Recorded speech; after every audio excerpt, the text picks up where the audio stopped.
Title आ गया। अच्छा, इसमें आपको दवाइयों पे मैं अक्सर बताता हूँ, इन दवाइयों पे आपने नज़र रखनी है। एक्सरे, सोल, कार्सिनोसन, मेडोरिनम, ट्यूबरकुलोनियम, स्ट्रेप्टोकोकस, बेसिलियम, यहाँ तक तो हमने मियाज़मेटिक दवाइयाँ ऊपर रखी हैं और कुछ हमने रेजस की दवाइयाँ, जैसे एक्सरे को मैं अक्सर ब्रीफ करता रहता हूँ। मेरे सुनने वाले आप जानते हैं कि ये जो ऐसी है कि ये जो एक्सरेज के हैं ये तो बहुत डीप है। ये जो आपके उसके डीएनए को रिपेयर करने का बड़ा आम है और डीएनए को ख़राब भी करता है, उसको ठीक भी करता है। सोल जो है वो जो सूरज से दवाई बनती है, वो सोल बेसिकली अगर सूरज ना होता तो शायद ज़िंदगी ना हो। तो सोल जो है वो बड़ी दवाई है कि जहाँ उस टॉप पे है कि ज़िंदगी की अलामत है। जहाँ बंदा मर रहा हो, जब कोई चीज़ समझ ना हो तो सोल है। कार्सिनोसन इटसेल्फ कैंसर या कोई भी शिफ्टिंग डिजीज़ आ जाती है, चाहे वो नज़ला है, चाहे वो ज़ुकाम है, चाहे वो शुगर है, वो कुछ तो कार्सिनोसन का मसला। ट्यूबरकुलोनियम है, हिस्ट्री ऑफ ट्यूबरकुलोसिस एंड इसकी अपनी भी सिम्टम है कि बार बार अलामात का वापस लौट के आना, ये ट्यूबरकुलोनियम है। स्ट्रेप्टोकोकस स्पेशली यहाँ हमने इसलिए डाला है कि स्ट्रेप्टोकोकस जो है वो आपका रूमेटिक हार्ट डिजीज़ का बेसिक कॉज है और ये दुनिया के किसी बंदे और दूसरी साइंस के पास नहीं है भाई। ये रिसोर्स सिर्फ आपके पास है, ये सिर्फ होम्योपैथी के पास है और किसी के पास नहीं है। और अब जब हमारे लोग लेक्चर सुनते हैं तो ये लेके लोगों ने, दूसरे डॉक्टर ने भी क्लिनिक पे रखे हैं ये रिसोर्स। इसी तरह बेसिलियम ट्यूबरकुलोनियम से थूजा, स्लेशिया, एपस, यहाँ दो दवा, एक दवाई वैक्सीनियम डाल दें, मेलेंड्रिनम डाल दें। ये वो दवाइयाँ हैं जो कि एंटी वैक्सीनेशन के तौर पे, मतलब थूजा भी एंटी वैक्सीनेशन है, स्लेशिया भी एंटी वैक्सीनेशन है, वैक्सीनम भी एंटी वैक्सीनेशन है, मेलेंड्रिनम भी एंटी वैक्सीनेशन है और एपस भी एंटी वैक्सीनेशन है। तो ये आपको एज ए, और फिर आपके पास ये दवाइयाँ नहीं फर्ज करे काम कर ली तो जो वैक्सीन लगी है उसको वही वैक्सीन पोटेंटाइज करके उसको दे दें। जैसे MMR है, BCG है, इस तरह की बहुत सारी है जो आपका नहीं है वही इसको दे दे। आपने मरीज़ों को जो वैक्सीनेशन के आफ्टर इफेक्ट्स हैं, क्योंकि इम्यून सिस्टम वैक्सीन ने ही तो एक्टिवेट किया, पहले गौर फरमाएं, ये इस बात पे गौर फरमाएं कि इम्यून सिस्टम अगर उस पर किसी बैक्टीरिया ने भी नहीं अटैक किया, नहीं किया, चले मान लेते हैं यार उसको वैक्सीन तो लगी है। ऑल ओवर वर्ल्ड दुनिया में कोई बंदा कम ही बचा होगा जिसको वैक्सीन नहीं लगी होगी कि बचा है।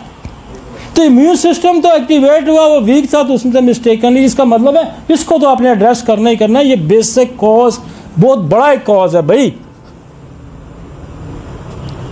और इसका एंटीडोटल भी सिर्फ होम्योपैथी के पास है, बाकी दुनिया के किसी साइंस के पास है भी नहीं। बुनियादी तौर पे देखें, जब इंसान कोई कुलिये देता है, जब इंसान कोई बनाता है, फार्मूला बनाता है, जब H2O जब पानी का जब फार्मूला बना भाई, जब जो बन जाता है उसकी पीछे एक सोच है, उसने बना दिया, फिर वो हर बंदे के लिए काबिल अमल है। तो कोई भी आपको क्लू नहीं मिलता, तो ये क्लू तो मौजूद है। आपको कोई रीजन नहीं मिलती एक्टिवेशन की, या और भी होंगी हजारों यार, ये तो कॉमन है ना,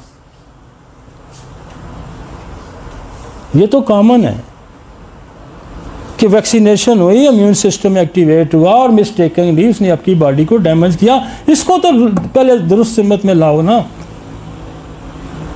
फिर और भी बहुत सारी चीज़ें हैं। ठीक हो गया जी। मतलब आपको मैंने सिंपली कहा कि एक्टिवेशन की वजह ढूंढें। एक्टिवेशन की वजह जब मिलेगी वहीं खराबी शुरू हुई है ना। आपके घर दुश्मन आया, आपने डांग सोटा उठाया, बंदूक उठाई, पिस्तौल उठाई, फायर मारा, वो आया जरा पहले तो देखो ना कौन सा बंदा आया जिसने आपको कंफ्यूज किया, पहले उसको करें। और वो होम्योपैथी बहुत अच्छा कॉज एड्रेस करती है। आगे चलेंगे, मसलन उसको क्लेमेडिया हो गया तो आपके पास तो क्लेमेडिया भी पोटेंटाइज फॉर्म में मौजूद है। एच पैलोरी उसको हो गया।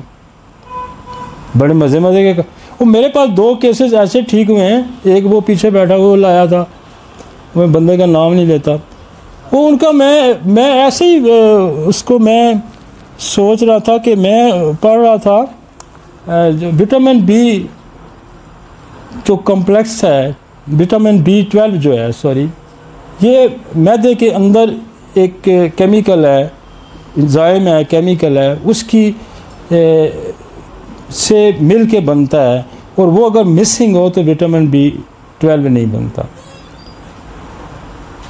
तो मैंने सोचा यार इस बंदे का लेकोडर्मा है, तो कोई मैदे की खराबी ना हो, ठीक नहीं हो। मैंने एच पैलोरी लगा दी, आप यकीन, मैंने 2 हफ्ते में साफ़ हो गया, कॉजेटिव फैक्टर पकड़ा। एक और केस को लगाई, वो भी ठीक हो गया। एच पैलोरी के साथ उसके बाल भी आ गए थे। हैं? उसके बाल भी आ गए थे। बाल भी आ गए। वो तो कॉजेटिव फैक्टर बड़ा आम है भाई, कॉजेटिव फैक्टर बड़ा आम है, और बैक्टीरियोलॉजी बड़ी आम है। इन्फेक्शन ही बेसिक वजह है इसकी, ऑटोइम्यून की, ये ध्यान में रखें। इन्फेक्शन ही वजह है, वो इन्फेक्शन आपने पकड़ना है। आगे कोई समझ?